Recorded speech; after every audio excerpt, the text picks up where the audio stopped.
Hello, good morning guys. આજના અમારા નવા બ્લોગમાં તમારું સ્વાગત છે.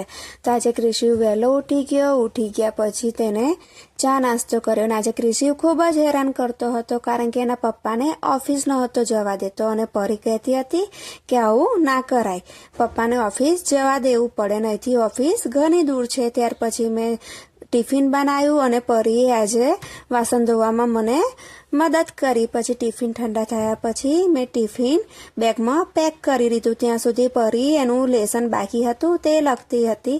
પછી મેં એને માથું ઉડીને તૈયાર કરી દીધી. ત્યાં સુધી ક્રિશિવ પણ આવી ગયો અને ક્રિશિવને પણ તૈયાર કરી દીધું. અને હમણાં 2-3 દિવસથી ક્રિશિવ ખૂબ જ પરેશાન કરે છે. ત્યાર પછી સ્કૂલનો સમય થઈ ગયો તો હું સ્કૂલે જવા માટે બંનેને તૈયાર કરીને નીકળી ગઈ મારો રથ લઈને સ્કૂલે જવા માટે. તો જુઓ ક્રિશિવ કેટલો ગુસ્સામાં લાગે છે.